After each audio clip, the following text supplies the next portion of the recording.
L-Aġenzija Internazzjonali ta' Kreditu DBRS ikkonfermat ir-rating ta' pajjiżna fil-livell A-high. Dan huwa l-aħjar rating li qatt tingħata pajjiżna minn din l-aġenzija, magħrufa l kemm ma tħares lejn wiċċ ħadd. DBRS qalet li pajjiżna baqa' jsostni andament ekonomiku b'saħħtu ħafna bit-tkabbir ta' madwar 7% tal-prodott domestiku gross kull sena fl-aħħar 7 snin.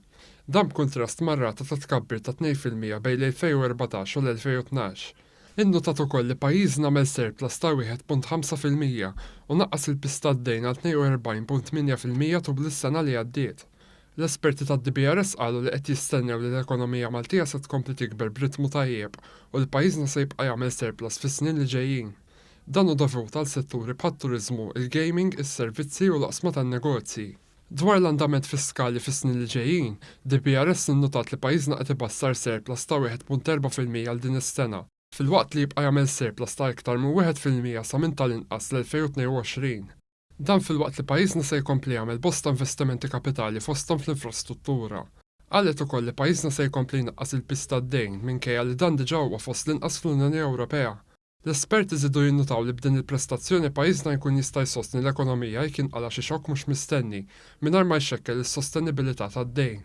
Tkellmet ukoll dwar is-sistema finanzjarja Maltija li qalet li hija b'saħħitha grazzi għal banek b'livelli għolja ta' kapital, likwidità u profittabilità. L-Aġenzija Internazzjonali nnotat ukoll l-isforzi tal-Gvern li jsaħħaħ il-qafas legali kontra l-ħasil tal-flus u l-finanzjar tat-terrorizmu, fosthom bi pjan strateġiku li jinkludi t-tisħiħ tas-supervizjoni finanzjarja.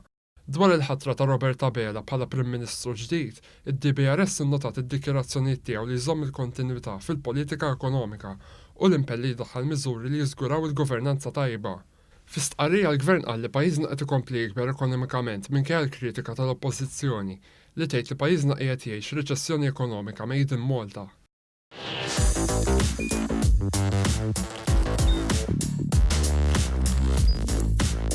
Idħol fuq one.com.mt u hemmhekk tista' tara l-programmi kollha li jxandru fuq One permezz ta' One Play.